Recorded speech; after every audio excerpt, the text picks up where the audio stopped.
Kembali lagi di YouTube channel saya, Bidan Dian Permasari. Salam Rahayu. Bingung puting pada bayi. Nah, pada saat ini beberapa DM masuk, Bu, bahas sih tentang bingung puting. Bagaimana sih dengan sebenarnya bingung puting pada bayi itu? Bayiku nggak mau nyusu karena kayaknya nih bingung puting nih. Udah deh aku kasih sufor lagi, aku kasih dot lagi. Nah, sebenarnya bagaimana sih mekanisme terjadinya bingung puting? Bayi sebenarnya mengetahui mana payudaranya dan payudara ibunya dan bagaimana yang dot susunya. Nah, biasanya bayi yang mengalami bingung puting itu bukan artinya dia nggak mau nyusu, bukan.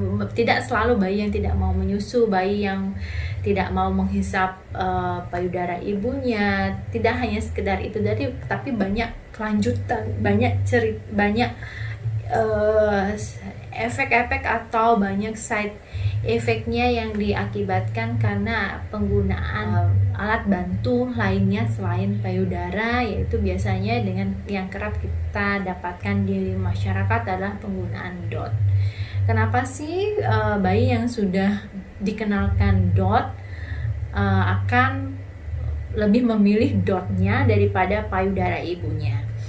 Karena mekanisme DOT adalah mekanisme yang sudah didesain, yang dimodifikasi dengan teknik tentunya agar bayi dapat menyusu dengan mudah. Sedangkan yang kita ketahui bahwa secara pribadi saya ketahui bahwa bayi pada saat menyusui payudara kita itu dia penuh dengan perjuangan sampai kadang kita perhatikan sampai si bayi itu keluar keringat, ya nggak Ibu ya? Sampai keluar keringat, kita lihat bayi kita pada saat menyusu kepada kita. Kenapa? Ya karena mekanismenya berbeda.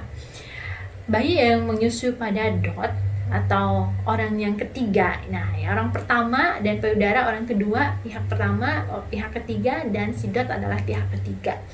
Apabila kita sering memberikan media DOT sebagai bentuk media pemberian sufor atau pemberian ASI, terutama pada ibu bekerja, nah itu dapat menyebabkan terjadinya bingung puting. Bingung puting tidak selalu bayi yang menolak menyusu pada payudara langsung, tapi berkaitan juga dengan penurunan produksi dari ASI tersebut. Karena kenapa?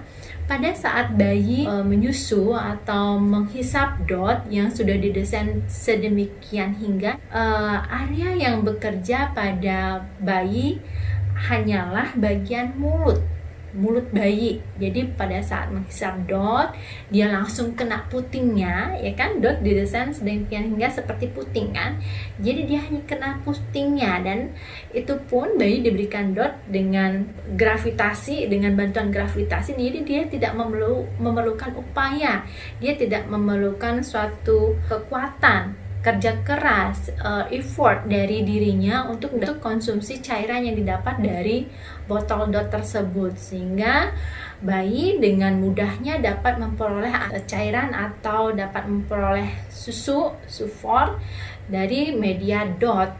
Nah, sedangkan pada bayi yang menyusu pada payudara, nah si bayi dengan posisi yang dia harus berjuang tidak hanya mulutnya, karena si payudara ini tidak keluar atau tidak akan maksimal bila si mulut, dagu, rahang sampai dengan belakang telinga ini tidak bekerja maksimal. Jadi hisapan yang kuat dari mulut, dagu sampai dengan rahang, ya, mulut, dagu, rahang sampai belakang telinga ini harus bekerja untuk menstimulasi si areola ini. Si areola ini dihisap dengan kuat, dengan penuh semangat oleh si bayi, sehingga merangsang untuk pengeluaran ASI dari hipotalamus, kemudian diproduksi oleh prolaktin dan disalurkan oleh ASI melalui media payudara, karena dia menghisap dengan kuat dan membuka mulutnya dengan lebar sampai dengan rahangnya terbuka, kemudian belakang telinga, otot bagian telinga pun membuka.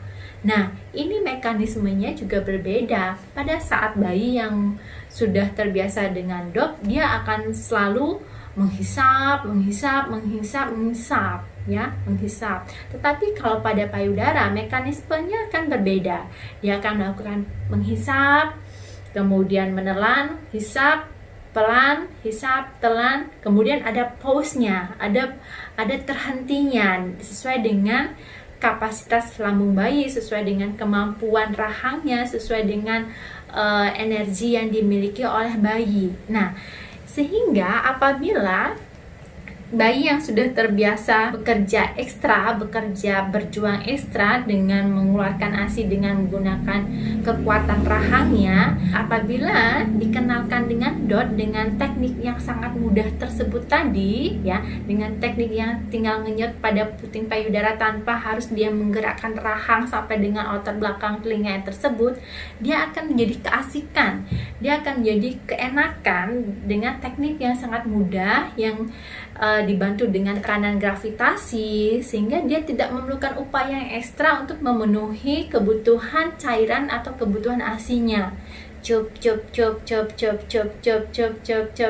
kenyang, ya kan? Dengan demikian, apabila sudah dikenalkan dengan DOT, sudah dikenalkan dengan media DOT, nah, dia akan enggan untuk melakukan hal yang serupa pada payudara. Jadi bayi dengan payudara, dia tidak terlalu maksimal menghisapnya, ya. Bahkan ada yang sampai dia enggan dan tidak mau untuk menghisap payudara langsung pada ibunya karena teksturnya sudah berbeda, karena upayanya dia juga harus berbeda. Tetapi ada juga bayi yang memang dia tetap bisa mengkonsumsi atau menghisap payudaranya, tetapi efeknya berbeda. Jadi kekuatan bayi yang sudah dikenalkan DOT atau yang sudah dikenalkan dengan media DOT, kekuatan bayi untuk menghisap pun akan berkurang, akan berpengaruh terhadap kekuatan isapannya. Nah, itu yang akan mempengaruhi proses pengeluaran ASI atau proses sistem produksi ASI. Jadi, saya sarankan apabila tidak ada indikasi medis, tidak ada hal-hal yang haruskan ibu untuk menggunakan pemberian ASI dengan menggunakan DOT atau media susu formula dengan media DOT, ibu dapat beralih dengan menggunakan cawan, kemudian cup feeder, atau bisa menggunakan sendok. Jadi masih membiasakan si bayi untuk mengeluarkan segala upayanya, kekuatan rahang dan otot belakang telinganya untuk dapat menghisap secara adekuat, sehingga bayi tidak atau diharapkan tidak akan bingung lagi terhadap payudara ibunya atau bahkan tidak enggan untuk menyusu pada payudara ibunya.